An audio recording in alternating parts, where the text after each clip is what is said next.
Okay, good morning student. मागच्या पिरियडमध्ये मी तुम्हाला दुसऱ्या कवितेचे म्हणजेच पान नंबर 99वरचे आईस ब्रेकर्स म्हणजेच इंडियन व्ह्यूवर्स या कवितेच्या आईस ब्रेकर्सच्या फोटोकॉपी व्हॉट्सॲपवर मी तुम्हाला पाठवलेल्या आहेत. त्या तुम्ही व्यवस्थित लिहिलेल्याच असतील. आता ही जी काही दुसरी कविता आहे ही दुसरी कविता इंडियन व्ह्यूवर्सबद्दलची आहे. इंडियन व्ह्यूवर्स म्हटलं म्हणजेच भारतामध्ये जे काही विणकर लोक आहेत, म्हणजे जे काही विणकाम करतात किंवा कपडे तयार करतात, जसं आपल्या इथे साडी आणि कोष्टी हा जो काही समाज आहे, हा समाज कपडे विणण्याचं काम करत असतो. त्यांच्या जीवनावर फोकस टाकणारी ही कविता आहे. तर या कवितेमध्ये कवयित्रीने त्यांचा तर उल्लेख केलेलाच आहे, परंतु म्हणजेच त्या विणकर लोकांच्या कालनिर्मितीतून मनुष्याच्या जीवनातील 3 टप्पे त्याचं प्रतिकात्मक स्वरूप या कवितेमधून सादर केलेलं आहे. तर आता ते विणकर लोक म्हणजेच दिवसाच्या प्रहरी म्हणजे दिवसातून 3 वेळेस म्हणजे दिवसाच्या 3 प्रहर आहेत, त्या दिवसाच्या 3 प्रहराची तुलना व्यक्तीच्या जीवनातले जे काही 3 टप्पे आहेत, जसं जन्म आहे, तारुण्य आहे आणि मृत्यू आहे, या 3 स्टेजेससोबत कवयित्रीने तेथे तुलना साधलेली आहे. आणि तसंच त्या प्रत्येक टप्प्यावर हे जे काही विणकर लोक असतात, हे विणकर लोक त्या मनुष्याच्या अवस्थेसाठी तेथे कपडा विणत असतात आणि तो कपडा विणत असताना विशिष्ट प्रकारच्या रंगाचा ते वापर करत असतात. जसं पहिल्या स्टँजामध्ये व्यक्तीचा जन्म होतो, त्यावेळेस हे विणकर लोक त्या न्यूबॉर्न बेबीसाठी, जन्मलेल्या बाळासाठी, त्याला जगा शिवण्यासाठी किंवा त्याला छोटंसं कापड शिवण्यासाठी एक प्रकारच्या रंगाचा वापर करून त्याला ते शिवतात. दुसऱ्या याच्यामध्ये व्यक्ती ज्यावेळेस तारुण्यात येतो त्यावेळेस त्याचं लग्न होतं आहे, तर यावेळेस म्हणजेच त्या राणीच्या लग्नाच्या वेळेस म्हणजेच तिचा जो काही घुंगट असतो, तो घुंगट तयार करण्यासाठी एक प्रकारच्या मोराचे जे काही पंख असतात, त्या पंखाचा जो काही कलर असतो त्या कलरचा वापर त्यांनी तेथे केलेला आहे. आणि तिसऱ्या याच्यात व्यक्तीचा मृत्यू होतो आहे. व्यक्तीचा मृत्यू म्हटलं म्हणजे संध्याकाळची वेळ म्हणजेच एक प्रकारची रात्रीची वेळ. त्या रात्रीच्या वेळेस हे विणकर लोक पांढऱ्या रंगाचं कापड विणत असतात. कापड विणतात कोणत्या रंगाचं? पांढऱ्या रंगाचं. म्हणजे ज्यावेळेस एखादा व्यक्ती मरतो त्यावेळेस म्हणजेच एक प्रकारे त्या पांढऱ्या प्रेत वस्त्रामध्ये त्याला म्हणजेच गुंडाळतात आणि स्मशानभूमीमध्ये घेऊन जातात. म्हणजे असं जो काही दिवसातला वेळ आहे त्या वेळेची तुलना म्हणजेच व्यक्तीच्या जीवनाच्या त्या टप्प्यावर तेथे सांगितलेली आहे. आता कवयित्री कोण आहे? तर सरोजिनी नायडू आहे. तिच्याबद्दल काय माहिती दिलेली आहे बघा तिथे पेज नंबर 100वर. Means Sarojini Naidu was a political activist, feminist and the first Indian woman who became the president of Indian National Congress.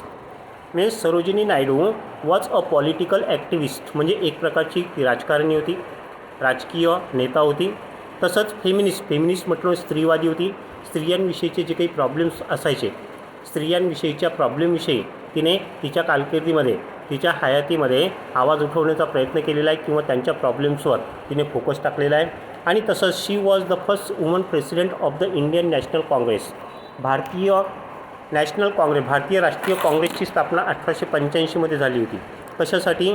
तर भारताला स्वातंत्र्य म्हणजेच मिळवण्यासाठी, ब्रिटिशांच्या कचाट्यातून भारताला मुक्त करण्यासाठी 1885ला भारतीय राष्ट्रीय काँग्रेसची स्थापना झाली होती. आणि त्या भारतीय राष्ट्रीय काँग्रेसचे पहिले अध्यक्ष उमेशचंद्र बॅनर्जी होते, ते पश्चिम बंगालचे होते. त्यानंतर म्हणजे सरोजिनी नायडू ह्या पहिला महिला त्या इंडियन नॅशनल काँग्रेसच्या अध्यक्ष तिथे बनल्या. Then she was an important figure in Indian struggle for independence and as far as the struggle for independence is concern.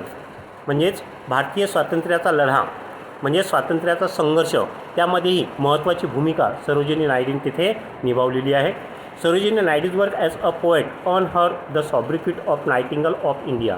सायब्रिक्यूट म्हटलं म्हणजे निकनेम किंवा टोपण नाव. तर साहित्याच्या क्षेत्रामध्येही बऱ्याचशा कविता सरोजिनी नायडूने तिथे लिहिलेल्या आहेत. आणि तसंच त्यांचं हे जे काही साहित्य होतं किंवा साहित्यिक कार्य होतं, त्या दृष्टिकोनातून त्यांना भारतीय साहित्यामध्ये एक प्रकारे नायटिंगल ऑफ इंडिया म्हणजे भारताची गानकोकिळा म्हणून त्यांना तेथे टोपण नावाने ओळखले जात आहे. Later, she became the governor of Indian province in 1947. त्यानंतर 1947ला भारताला स्वातंत्र्य मिळाल्यानंतर भारताच्या पहिल्या महिला राज्यपाल त्या बनल्या. Becoming the first woman to hold the office of the governor in independent India. म्हणजेच स्वतंत्र भारतातल्या पहिल्या महिला राज्यपाल म्हणून त्यांच्या नावाची नोंद आहे. देन कवितेबद्दल खालच्या पॅराग्राफमध्ये ते काय सांगतायत, Indian viewers is a short poem where there are only 3 स्टँजाज.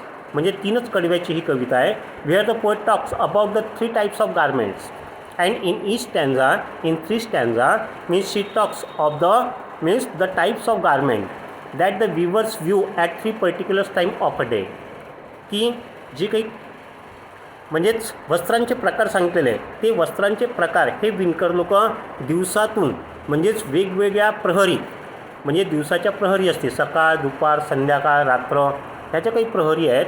या प्रहरी म्हणजे दिवसाच्या विशिष्ट वेळेला विशिष्ट प्रकारचं हे कापड तेथे विणकर विणतात. ही stanza of the poem represents the 3 important events of human life. आणि प्रत्येक स्टँजामध्ये व्यक्तीच्या जीवनातील एक अवस्था सांगितलेली आहे. पहिल्या अवस्थेमध्ये व्यक्तीचा जन्म सांगितलेला आहे, दुसऱ्या अवस्थेमध्ये व्यक्तीचं म्हणजेच तारुण्य सांगितलेलं आहे आणि तिसऱ्या अवस्थेमध्ये व्यक्तीचा तेथे मृत्यू सांगितलेला आहे. So as means life, birth, adulthood and the death. The colours mention in the stanzas are very significant. आणि प्रत्येक स्टँजामध्ये तो विणकर वस्त्र विणत असताना विशिष्ट रंगाचा तो वापर करतो आहे आणि त्या रंगांनाही तेथे विशिष्ट असं महत्त्व आहे, कारण की तो रंग त्या स्टेजला व्यक्तीच्या जीवनातील त्या स्टेजला म्हणजे तेथे हुबेहूब शोभतो आहे as they indicate the moods related to the events. आलं लक्षामध्ये. बरं, आता इंडियन व्ह्यूअर्स म्हटलं म्हणजे भारतीय विणकर. आता ही जी काही कविता आहे या प्रत्येक कडव्यामध्ये कवयित्री त्या विणकर लोकांना प्रश्न विचारते आणि ते त्या प्रश्नाचं तिथे उत्तर देत आहेत. बघा तिथे पहिलं, weavers weaving at break of a day. Weavers म्हणजेच विणकर means they we are weaving the cloth.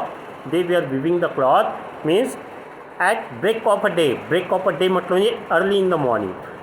Early in the morning हे विणकर लोक ज्यावेळेस सकाळी वस्त्र विणत असतात at that time the poetess ask them a question means why do you view a garment so gay.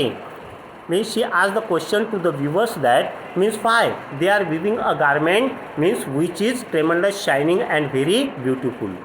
म्हणजे ती त्यांना विचारते की इतक्या सकाळी सकाळी इतकं चमकणारं इतकं छान किंवा इतकं सुंदर वस्त्र तुम्ही तेथे कोणासाठी विणत आहात. Then the viewers replied that means they are weaving the robes of a newborn child. They said that the child means the newborn child is born there.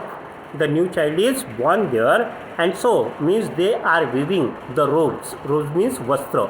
They are weaving the robe. वस्त्र म्हणा किंवा एक प्रकारचा झगा म्हणा किंवा एक प्रकारचं आपण त्याला छोटंसं झबलं म्हणा. ते झबलं आम्ही त्या नवीन बाळासाठी तिथे विणत आहोत. And while they are weaving the robes or the garments for that newborn baby means they use the blue color.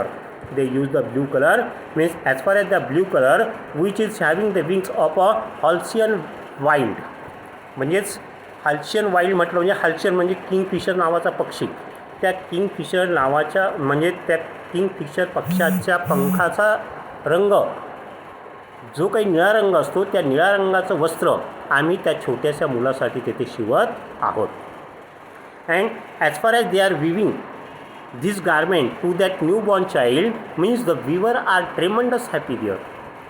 आणि ते वस्त्र विणत असताना त्यांना तिथे खूप आनंद झालेला असतो, कारण की एका नव्या पाहुण्याचं आगमन म्हणजेच तिथे झालेलं असतं. म्हणून त्यांना तिथे ते वस्त्र विणत असताना किंवा त्याचा पोशाख तयार करत असताना त्याचं झबलं तयार करत असताना त्यांना तिथे आनंद होत असतो. दुसऱ्या स्टँजामध्ये weavers weaving at fall of night means here the weavers are weaving means at the evening time at the dusk time. म्हणजे संध्याकाळच्या वेळेला. आता येथे हे विणकर लोक वस्त्र विणत असतात. At that time the poetess ask them question means why do you view a garment so bright. Means the poet is asked them a question why they are weaving the garments which is so bright. So bright म्हटलं म्हणजे एक प्रकारचं झगमग असं चमकणारं तेजस्वी असं हे वस्त्र तुम्ही तिथे कशासाठी विणत आहात, कोणासाठी विणत आहात. At that time means the viewers replied that means they are weaving the marriage veils of a queen.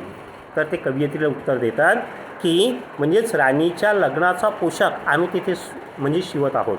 म्हणजेच राणीच्या लग्नाची जी काही ओढणी आहे, मॅरेज व्हेल्स म्हटलं म्हणजे ओढणी. आता ते चित्र मी तुम्हाला तिथे पाठवणार आहे त्या दृष्टिकोनातून, म्हणजेच तुम्हाला ते समजेल. यालाच मॅरेज व्हेल्स म्हटलेलं आहे. तर राणीचं लग्न आहे आणि त्या राणीच्या लग्नाचा पोशाख आणि त्याला लागणारी जी काही ओढणी आहे ती ओढणी आम्ही तिथे शिवत आहोत. आणि त्यासाठी म्हणजेच त्या वस्त्रासाठी, तिच्या त्या पोशाखासाठी कोणत्या रंगाचा वापर केलेला आहे? Means they have use the colour of the plums of a peacock, purple and green. म्हणजेच मोराच्या पंखाचा, प्लम्स म्हटलं म्हणजे पिसं किंवा पंख, त्यांच्या पंखाचा म्हणजे जसा जांभळा आणि हिरवा कलर असतो तसं जांभळ्या आणि हिरव्या रंगाचा वापर करून हे विणकर लोक त्या राणीचा पोशाख, राणीच्या लग्नाचा पोशाख तेथे शिवत आहेत, असं उत्तर ते विणकर कवयित्री तेथे देतात. Then third stanza, weavers weaving solemn and still. Now in this stanza means seriously the weavers are weaving the garments and they are weaving it very silently without means talking to anybody. आता येथे या तिसऱ्या स्टँजामध्ये हे विणकर लोक अतिशय गंभीर होऊन, अतिशय चिंताग्रस्त होऊन किंवा एक प्रकारे स्थिर चित्ताने ते तेथे वस्त्र विणत आहेत. आता अशा वेळेस कवयित्री त्यांना तेथे प्रश्न करते की तुम्ही हे जे काही वस्त्र विणत आहात इतक्या गंभीरतेने, स्थिर चित्ताने किंवा स्थिर मनाने हे वस्त्र तुम्ही तिथे कोणासाठी विणत आहात? At that time the weavers replied to her, they are weaving a dead man's funeral shroud. की आम्ही एका म्हणजेच माणसाचं जे काही प्रेत आहे त्या प्रेतासाठी वस्त्र, म्हणजे आपण त्याला काय म्हणू, कफन. म्हणजे व्यक्ती मेल्यानंतर ज्यावेळेस आपण त्याला स्मशानामध्ये घेऊन जातो आहे त्यावेळेस म्हणजेच पांढऱ्या रंगाचं वस्त्र त्याच्यावर आपण टाकत असतो किंवा पांढऱ्या रंगाचं वस्त्र त्याला आपण परिधान करत असतो. तर ते वस्त्र आम्ही तिथे शिवत आहोत. आणि ते वस्त्र शिवत असताना त्यांनी कोणत्या रंगाचा वापर केलेला आहे? इथे पांढऱ्या रंगाचा वापर केलेला आहे. आणि तसंच हे वस्त्र शिवत असताना त्यांचा मूड कसा आहे? त्यांचा मूड अतिशय गंभीर आहे, अतिशय दुःखी आहे. या दुःखी आणि अतिशय गंभीर वातावरणामध्ये त्या प्रेतासाठी ते तिथे वस्त्र विणत आहेत. फ्युनरल म्हटलं डेड बॉडी, प्रेत. आणि श्राऊड म्हटलं म्हणजेच एक प्रकारचं कफन. तर असल्या प्रकारचं कन्व्हर्सेशनल टोन या कवितेला तेथे प्राप्त झालेला आहे. आता जसं पहिल्या स्टँजामध्ये व्यक्तीचा जन्म म्हणजेच त्या दिवसाची सकाळ, त्यानंतर दुसऱ्या स्टँजामध्ये म्हणजेच त्या राणीचं लग्न म्हटलं म्हणजेच तिचं तारुण्य, आणि तिचं तारुण्य म्हटलं म्हणजेच एक प्रकारची तिच्या जीवनातली संध्याकाळ, व्यक्तीच्या जीवनातली ती संध्याकाळ आहे. आणि तिसऱ्या याच्यामध्ये व्यक्तीचा मृत्यू तिथे सांगितलेला आहे. आणि हा व्यक्तीचा मृत्यू म्हटलं म्हणजे केव्हा झालेला आहे? At night. Means weavers weaving solemn and still why do you weave in the moonlight chill. ही लाईन बघा दुसरी, तिसऱ्या स्टँजातली. What do you weave in the moonlight chill. ती त्यांना विचारते की एवढ्या शीतल प्रकाशाच्या थंडीच्या रात्रीमध्ये तुम्ही तेथे काय विणत आहात? त्यावेळेस ते म्हणतात की आम्ही डेड बॉडीसाठी, प्रेतासाठी आम्ही तेथे वस्त्र विणत आहोत. म्हणजेच येथे वस्त्र विणत असताना ते कसे आहेत? गंभीर आहेत. आणि हा जो काही आहे म्हणजेच एक प्रकारे त्या व्यक्तीचा मृत्यू तेथे रात्रीच्या वेळेस तेथे झालेला आहे. सकाळ म्हटलं म्हणजेच पहाट म्हटलं म्हणजे त्या व्यक्तीचा जन्म, संध्याकाळ म्हटलं म्हणजेच त्या व्यक्तीचं तारुण्य, आणि तिसऱ्या स्टँजामध्ये रात्र, थंडीगार रात्र म्हटलं म्हणजे त्या व्यक्तीचा मृत्यू. म्हणजे असल्या प्रकारचं मेटॅफोरिकल टोन कवयित्रीने म्हणजेच दिवसातील विशिष्ट वेळेचा वापर करून तेथे सांगितलेलं आहे. आलं लक्षामध्ये? तर ते आईस ब्रेकर्स वाचायचे आणि याचे अर्थ पण, अवघड शब्दाचे अर्थ पण मी तुम्हाला तिथे सांगितले व्यवस्थित फेरवहीमध्ये त्याचे अर्थ पण तिथे लिहून घ्यायचे. आणि याचे काही पुढच्या ब्रेनस्टॉर्मिंग आहे, ह्याच्या काही ॲक्टिव्हिटीज आहे, या ॲक्टिव्हिटीची उत्तरं मी तुम्हाला पुढच्या म्हणजेच व्हिडिओमध्ये त्या म्हणजे एक प्रकारचे स्क्रीनशॉट मी तुम्हाला तिथे पाठवणार आहे. तर ते व्यवस्थित तिथे लिहून घ्यायचे. आलं लक्षामध्ये? Okay, have a good day.